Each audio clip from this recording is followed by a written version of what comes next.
या देवी सर्वभूतेषु मां शक्तिरूपेण संस्थिता नमस्तस्यै नमस्तस्यै नमस्तस्यै नमो नमः। जय माता दी। आप सभी का हमारे YouTube चैनल पर हार्दिक स्वागत है। आज नवरात्रि का चौथा दिन है। आज आप दुर्गा सप्तशती पाठ में सुनेंगे अध्याय 5, 6, 7 और 8वें अध्याय का पाठ। तो प्रेम से बोले माता रानी की जय हो। महर्षि मेधा ने कहा, पूर्व काल में शुंभ निशुंभ नामक असुरों ने अपने बल के मद से इंद्र का त्रिलोकी का राज और यज्ञों के भाग छीन लिए, और वह दोनों इसी प्रकार सूर्य, चंद्रमा, धर्मराज और वरुण के अधिकार भी छीनकर स्वयं ही उनका उपयोग करने लगे। वायु और अग्नि का कार्य भी वही करने लगे, और इसके पश्चात उन्होंने जिन देवताओं का राज्य छीना था उनको अपने अपने स्थान से निकाल दिया। इस तरह से अधिकार छीने हुए दैत्यों द्वारा निकाले हुए देवता अपराजिता देवी का स्मरण करने लगे कि देवी ने हमको वर दिया था कि मैं तुम्हारी संपूर्ण विपत्तियों को नष्ट करके रक्षा करूंगी। ऐसा विचार कर सब देवता हिमालय पर गए और भगवती विष्णु माया की स्तुति करने लगे। देवताओं ने कहा, देवी को नमस्कार है, शिवा को नमस्कार है, प्रकृति और भद्रा को नमस्कार है। हम लोग रौद्र, नित्या और गौरी को नमस्कार करते हैं। ज्योत्सनामयी, चंद्र रूपिणी व सुख रूपा देवी को निरंतर नमस्कार है। शरणागतों का कल्याण करने वाली वृद्धि और सिद्धि रूपा देवी को हम बार बार नमस्कार करते हैं। नैऋति राजाओं की लक्ष्मी तथा सर्वाणी को नमस्कार है। दुर्गा को, दुर्ग स्थलों को पार करने वाली दुर्गपारा को, सारा, सर्वकारिणी, ख्याति, कृष्णा और धूम्रा देवी को सदैव नमस्कार है। अत्यंत सौम्य तथा अत्यंत रौद्र रूपा को हम नमस्कार करते हैं। उन्हें हमारा बारंबार प्रणाम है। जगत की आधारभूत कृति देवी को बार बार नमस्कार करते हैं। जिस देवी को प्राणी मात्र विष्णु माया कहते हैं, उनको नमस्कार है, उनको नमस्कार है, उनको बारंबार नमस्कार है। जो देवी संपूर्ण प्राणियों में चेतना कहलाती हैं, उनको नमस्कार, उनको नमस्कार, उनको बारंबार नमस्कार है। जो देवी संपूर्ण प्राणियों में बुद्धि रूप से स्थित हैं, उनको नमस्कार, उनको नमस्कार, उनको बारंबार नमस्कार है। जो देवी सब प्राणियों में निद्रा रूप से विराजमान है, उनको नमस्कार, उनको नमस्कार, उनको बारंबार नमस्कार है। जो देवी संपूर्ण प्राणियों में क्षुधा रूप से विराजमान है, उनको नमस्कार है, उनको नमस्कार है, उनको बारंबार नमस्कार है। जो देवी संपूर्ण प्राणियों में छाया रूप से स्थित हैं, उनको नमस्कार है, उनको नमस्कार है, उनको बारंबार नमस्कार है। जो देवी सब प्राणियों में शक्ति रूप से स्थित हैं, उनको नमस्कार है, उनको नमस्कार है, उनको नमस्कार है। जो देवी संपूर्ण प्राणियों में तृष्णा रूप से स्थित हैं, उनको नमस्कार है, उनको नमस्कार है, उनको बारंबार नमस्कार है। जो देवी सब प्राणियों में शांति रूप से स्थित हैं, उनको नमस्कार है, उनको नमस्कार है, उनको नमस्कार है। जो देवी सब प्राणियों में जाति रूप से स्थित है, उनको नमस्कार है, उनको नमस्कार है, उनको नमस्कार है। जो देवी सब प्राणियों में लज्जा रूप से स्थित हैं, उनको नमस्कार है, उनको नमस्कार है, उनको नमस्कार है। जो देवी संपूर्ण प्राणियों में श्रद्धा रूप से स्थित हैं, उनको नमस्कार है, उनको नमस्कार है, उनको नमस्कार है। जो देवी संपूर्ण प्राणियों में कांति रूप से स्थित हैं, जो देवी सब प्राणियों में लक्ष्मी रूप से स्थित हैं, उनको नमस्कार है, उनको नमस्कार है, उनको नमस्कार है। जो देवी संपूर्ण प्राणियों में वृत्ति रूप से स्थित हैं, उनको नमस्कार है, उनको नमस्कार है, उनको नमस्कार है।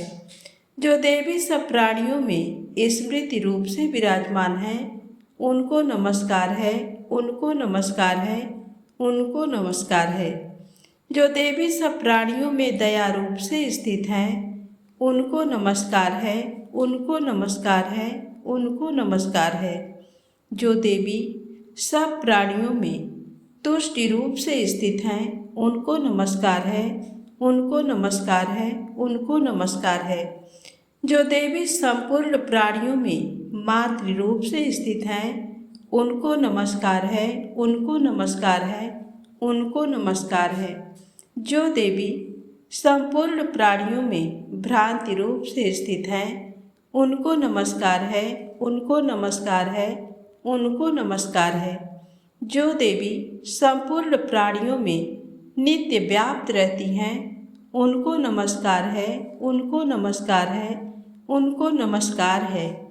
जो देवी चैतन्य रूप से इस संपूर्ण संसार को व्याप्त करके स्थित हैं, उनको नमस्कार है, उनको नमस्कार है, उनको नमस्कार है।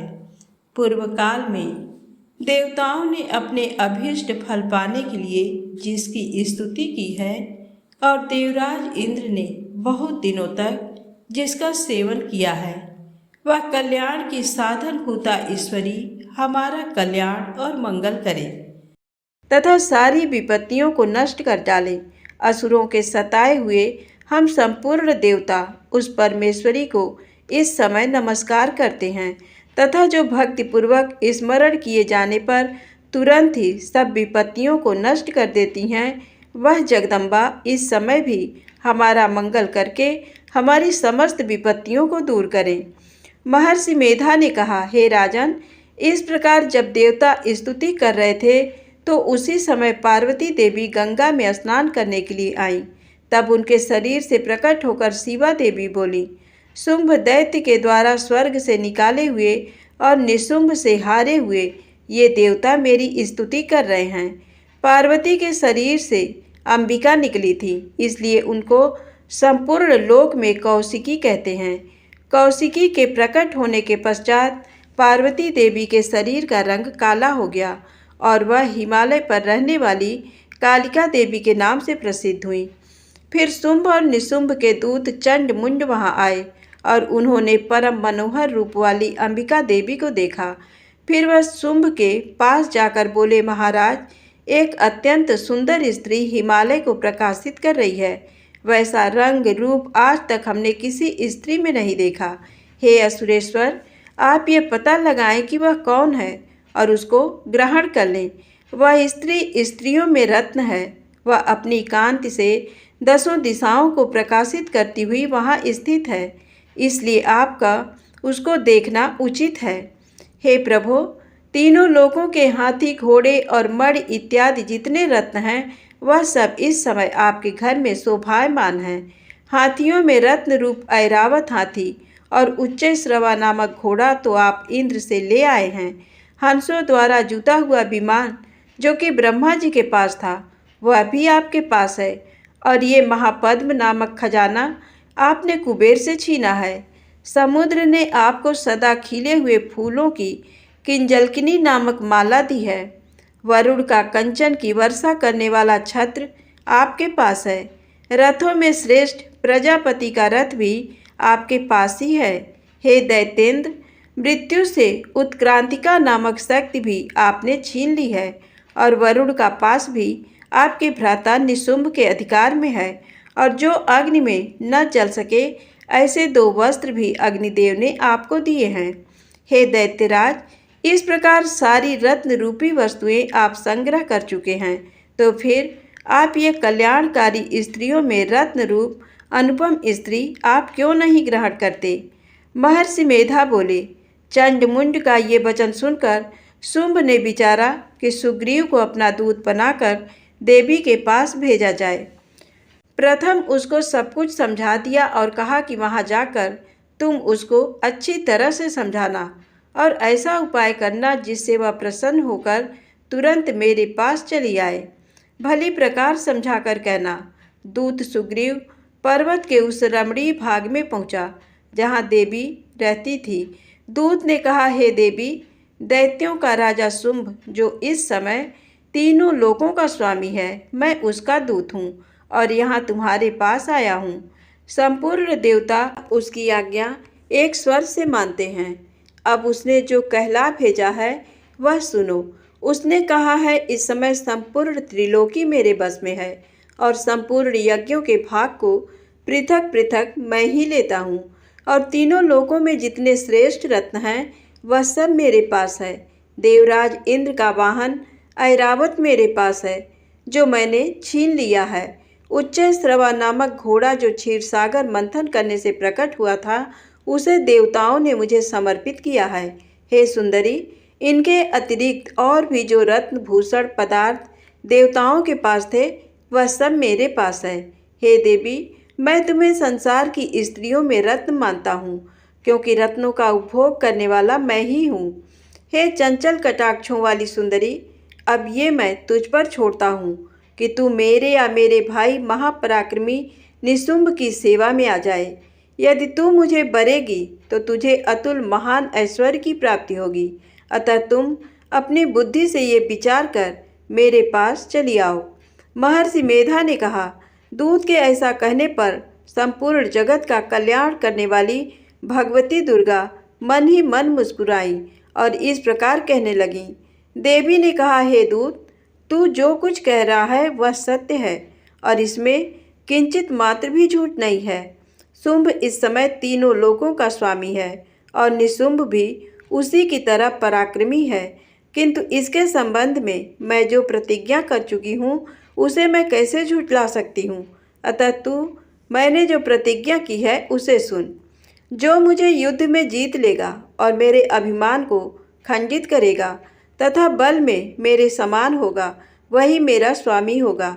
इसलिए शुंभ अथवा निशुंभ यहाँ आए और युद्ध में जीतकर मुझसे विवाह कर लें। इसमें भला देर की क्या आवश्यकता है। दूत ने कहा, हे देवी, तुम अभिमान में भरी हुई हो। मेरे सामने तुम ऐसी बात न करो। इस त्रिलोकी में मुझे तो ऐसा कोई दिखाई नहीं देता जो कि शुंभ और निशुंभ के सामने ठहर सके। हे देवी, जब अन्य देवताओं में से कोई शुंभ व निशुंभ के समान युद्ध में ठहर नहीं सकता तो तुम जैसी स्त्री उनके सामने रणभूमि में ठहर सकेगी। जिन शुंभ आदि असुरों के सामने इंद्र आदि देवता नहीं ठहर सके तो फिर तुम अकेली स्त्री उनके सामने कैसे ठहर सकेगी। अतः तुम मेरा कहना मानकर उनके पास चली जाओ, नहीं तो जब वह तुम्हें केस पकड़कर घसीटते हुए ले जाएंगे तो तुम्हारा गौरव नष्ट हो जाएगा। इसलिए मेरी बात मान लो। देवी ने कहा, जो कुछ तुमने कहा ठीक है। शुंभ और निशुंभ बड़े बलवान हैं, लेकिन मैं क्या कर सकती हूँ क्योंकि मैं बिना विचारे प्रतिज्ञा कर चुकी हूँ। इसलिए तुम जाओ और मैंने जो कुछ भी कहा है वह सब आदरपूर्वक असुरेंद्र से कह दो। इसके पश्चात जो वह उचित समझे करें। छठा अध्याय, धूम्रलोचन वध। महर्षि मेधा ने कहा। देवी की बात सुनकर दूत क्रोध में भरा हुआ वहां से असुरेंद्र के पास पहुंचा और सारा वृत्तांत उसे कह सुनाया। दूत की बात सुन असुरेंद्र के क्रोध का पारावार न रहा और उसने अपने सेनापति धूम्रलोचन से कहा, धूम्रलोचन, तुम अपनी सेना सहित शीघ्र वहां जाओ और उस दुष्टा के केसों को पकड़कर उसे घसीटते हुए यहाँ ले आओ। यदि उसकी रक्षा के लिए कोई दूसरा खड़ा हो, चाहे वह देवता, यक्ष अथवा गंधर्व ही क्यों ना हो, उसको तुम अवश्य मार डालना। महर्षि मेधा ने कहा। शुंभ के इस प्रकार आज्ञा देने पर धूम्रलोचन 60,000 राक्षसों की सेना को साथ लेकर वहां पहुंचा और देवी को देख ललकार कर कहने लगा, अरे तू अभी शुंभ और निशुंभ के पास चल। यदि तू प्रसन्नतापूर्वक मेरे साथ न चलेगी तो मैं तेरे केसों को पकड़ घसीटता हुआ तुझे ले चलूँगा। देवी बोली, असुरेंद्र का भेजा हुआ तेरे जैसा बलवान यदि बलपूर्वक मुझे ले जावेगा तो ऐसी दशा में मैं तुम्हारा कर ही क्या सकती हूँ। महर्षि मेधा ने कहा, ऐसा कहने पर धूम्रलोचन उसकी ओर लपका, किंतु देवी ने उसे अपनी हुंकार से ही भस्म कर डाला। ये देखकर असुर सेना क्रुद्ध होकर देवी की ओर बढ़ी, परंतु अंबिका ने उन पर तीखे बाणों, शक्तियों तथा फरसों की वर्षा आरंभ कर दी। इतने में देवी का वाहन भी अपनी ग्रीवा के बालों को झटकता हुआ और बड़ा भारी शब्द करता हुआ असुर सेना में कूद पड़ा। उसने कई असुर अपने पंजों से, कई अपने जबड़ों से और कई को धरती पर पटककर अपनी दाढ़ों से घायल करके मार डाला। उसने कई असुरों को अपने नख से पेट फाड़ डाले और कई असुरों का तो केवल थप्पड़ मारकर सिर धड़ से अलग कर दिया। कई असुरों की भुजाएं और सिर तोड़ डाले और गर्दन के बालों को हिलाते हुए उसने कई असुरों को पकड़कर उनके पेट फाड़कर उनका रक्त पी डाला। इस प्रकार देवी के उस महाबलवान सिंह ने क्षण भर में असुर सेना को समाप्त कर दिया। शुंभ ने जब ये सुना कि देवी ने धूम्रलोचन असुर को मार डाला है और उसके सिंह ने सारी सेना का संहार कर डाला है, तब उसको बड़ा क्रोध आया। उसके मारे क्रोध के ओंठ फड़कने लगे और उसने चंड तथा मुंड नामक महाअसुरों को आज्ञा दी, हे चंड, हे मुंड, तुम अपने साथ एक बड़ी सेना लेकर वहां जाओ और उस देवी के बाल पकड़कर उसे बांधकर तुरंत यहाँ ले आओ। यदि उसको यहाँ लाने में किसी प्रकार का संदेह हो तो अपनी सेना सहित उससे लड़ते हुए उसको मार डालो, और जब वह दुष्टा और उसका सिंह दोनों मारे जावें तब भी उसको बांधकर यहाँ ले आना। दुर्गा सप्तशती पाठ अध्याय 7 चंड मुंड का वध। महर्षि मेधा ने कहा, दैत्यराज की आज्ञा पाकर चंड और मुंड चतुरंगिनी सेना को साथ लेकर हथियार उठाए हुए देवी से लड़ने के लिए चल दिए। हिमालय पर्वत पर पहुंचकर उन्होंने मुस्कुराती हुई देवी जो सिंह पर बैठी हुई थी देखा। जब असुर उनको पकड़ने के लिए तलवारें लेकर उनकी ओर बढ़े तब अंबिका को उन पर बड़ा क्रोध आया और मारे क्रोध के उनका मुख काला पड़ गया, उनकी भ्रिकुटियाँ चढ़ गईं और उनके ललाट में से अत्यंत भयंकर तथा अत्यंत विस्तृत मुख वाली लाल आँखों वाली काली प्रकट हुई, जो कि अपने हाथों में तलवार और पास लिए हुए थी। वह विचित्र खड्ग धारण किए हुए थी तथा चीते के चर्म की साड़ी एवं नरमुंडों की माला पहन रखी थी। उनका मांस सूखा हुआ था और शरीर केवल हड्डियों का ढांचा था, जो भयंकर शब्द से दिशाओं को पूर्ण कर रही थी। वह असुर सेना पर टूट पड़ी और दैत्यों का भक्षण करने लगी। वह पार्श्व रक्षकों, अंकुशधारी महावतों, हाथियों पर सवार योद्धाओं और घंटा सहित हाथियों को एक हाथ से पकड़ पकड़ कर अपने मुंह में डाल रही थी, और इसी प्रकार वह घोड़ों, रथों, सारथियों व रथों में बैठे हुए सैनिकों को मुंह में डालकर भयानक रूप से चबा रही थी। किसी के केस पकड़कर, किसी को पैरों से दबाकर और किसी दैत्य को छाती से मसलकर मार रही थी। वह दैत्य के छोड़े हुए बड़े बड़े अस्त्र शस्त्रों को मुंह में पकड़कर और क्रोध में भर उनको दांतों से पीस रही थी। उसने कई बड़े बड़े असुर भक्षण कर डाले, कितनों को रौंद डाला और कितनी उसकी मार के मारे भाग गए। कितनों को उसने तलवार से मार डाला, कितनों को अपने दांतों से समाप्त कर दिया, और इस प्रकार से देवी ने क्षण भर में संपूर्ण दैत्य सेना को नष्ट कर दिया।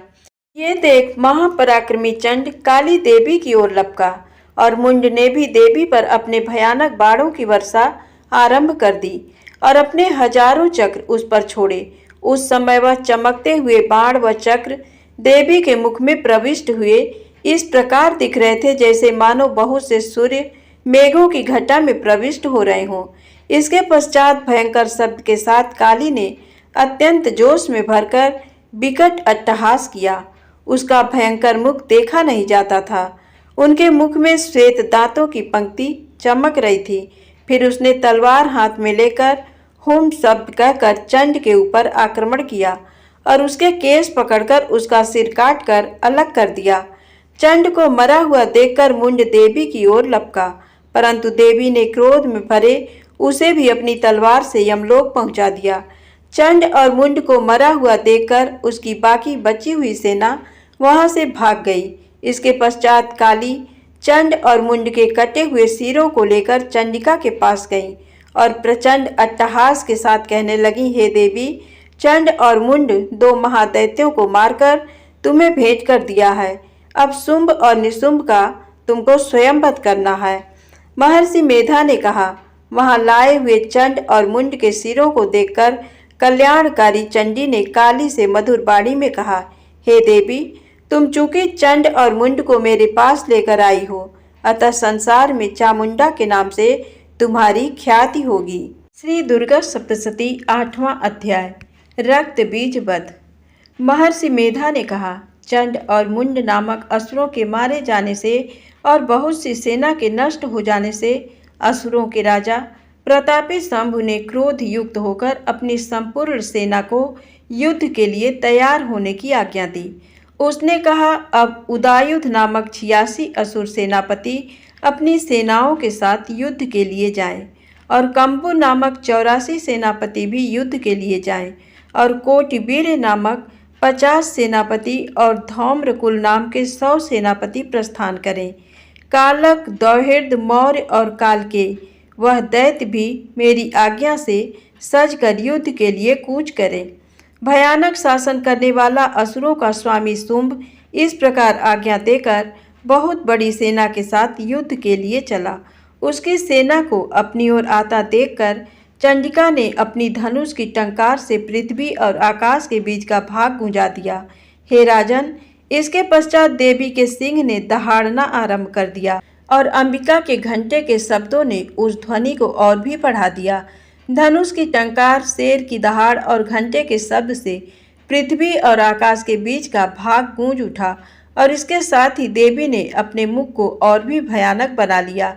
ऐसे भयंकर शब्द को सुनकर राक्षसी सेना ने देवी तथा सिंह को चारों ओर से घेर लिया।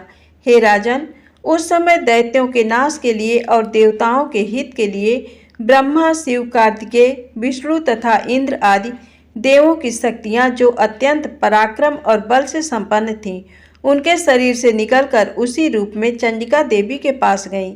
जिस देवता का जैसा रूप था, जैसे आभूषण थे और जैसा वाहन था, वैसा ही रूप, आभूषण और वाहन लेकर उन देवताओं की शक्तियां दैत्यों से युद्ध करने के लिए आईं। हंस युक्त विमान में बैठकर और रुद्राक्ष की माला तथा कमंडल धारण करके ब्रह्मा जी की शक्ति आई।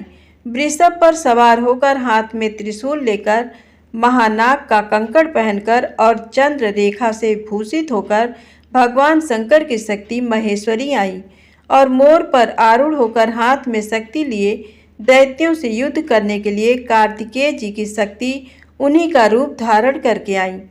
भगवान विष्णु की शक्ति गरुड़ पर सवार होकर शंख, चक्र, सारंग, गदा, धनुष तथा खड्ग हाथ में लिए आई। श्रीहरि की शक्ति वाराही वाराह का शरीर धारण करके आई और नृसिंह के समान शरीर धारण करके उनकी शक्ति नारसिंही भी आई। उसकी गर्दन के झटकों से आकाश के तारे टूट पड़ते थे और इसी प्रकार देवराज इंद्र की शक्ति ऐन्द्री ऐरावत के ऊपर सवार होकर आई। इसके पश्चात इन देव शक्तियों से घिरे हुए भगवान शंकर ने चंडिका से कहा, मेरी प्रसन्नता के लिए तुम शीघ्र ही इन असुरों को मारो। इसके पश्चात देवी के शरीर में से अत्यंत उग्र रूप वाली और सैकड़ों गीदड़ियों के समान आवाज करने वाली चंडिका शक्ति प्रकट हुई। उस अपराजिता देवी ने धूमिल जटा वाले भगवान श्री शंकर जी से कहा, हे प्रभो, आप मेरी ओर से दूत बनकर शुंभ और निशुंभ के पास जाइए और उन अत्यंत गर्वीले दैत्यों से कहिए तथा उनके अतिरिक्त और भी जो दैत्य वहां युद्ध के लिए उपस्थित हों, उनसे भी कहिए, जो तुम्हें अपने जीवित रहने की इच्छा हो तो त्रिलोकी का राज्य इंद्र को दे दो। देवताओं को उनका यज्ञ भाग मिलना आरंभ हो जाए और तुम पाताल को लौट जाओ। किंतु यदि बल के गर्व से तुम्हारी लड़ने की इच्छा हो तो फिर आ जाओ। तुम्हारे मांस से मेरी योगिनियाँ तृप्त होंगी।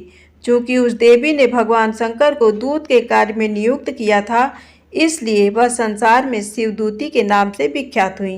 भगवान शंकर से देवी का संदेश पाकर उन दैत्यों के क्रोध का कोई आर पार न रहा और वह जिस स्थान पर देवी विराजमान थी वहां पहुँचे और जाने के साथ ही उस पर बाणों और शक्तियों की वर्षा करने लगे।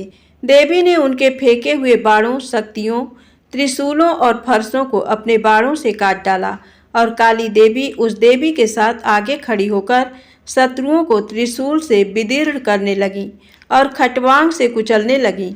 ब्रह्माणी जिस तरफ दौड़ती थी उसी तरफ अपने कमंडल का जल छिड़क कर दैत्यों के वीर्य व बल को नष्ट कर देती थी और इसी प्रकार माहेश्वरी त्रिशूल से, वैष्णवी चक्र से और अत्यंत कोप वाली कौमारी शक्ति द्वारा असुरों को मार रही थी और ऐन्द्री के बाजू के प्रहार से सैकड़ों दैत्य रक्त की नदियां बहाते हुए पृथ्वी पर सो गए।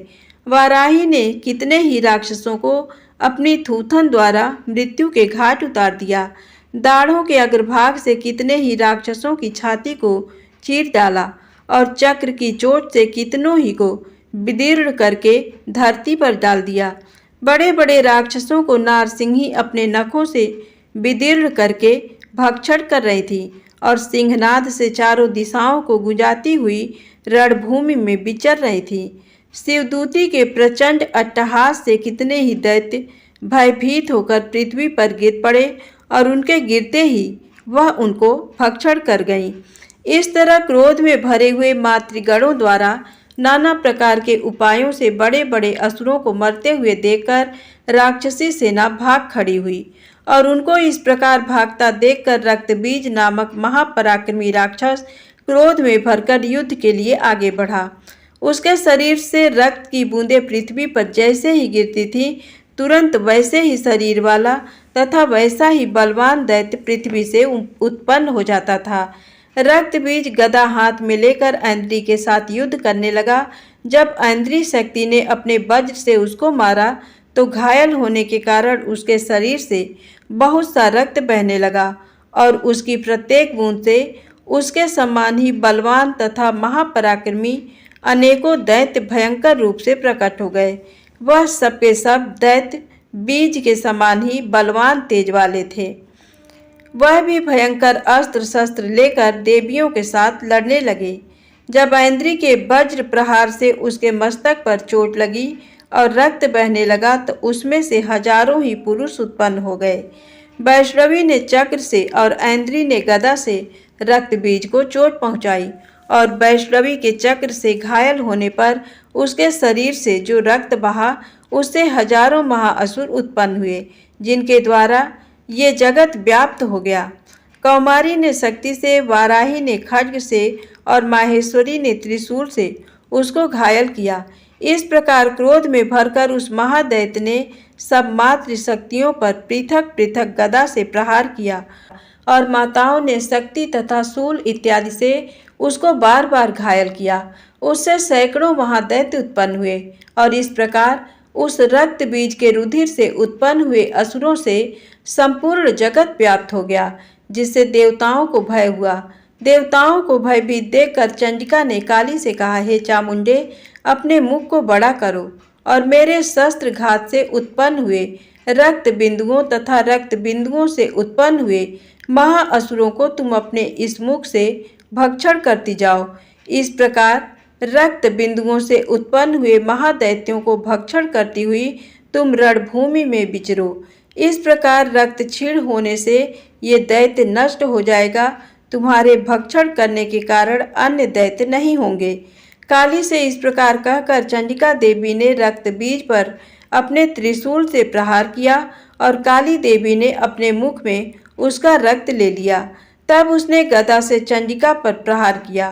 प्रहार से चंडिका को तनिक भी कष्ट न हुआ, किंतु रक्तबीज के शरीर से बहुत सा रक्त बहने लगा।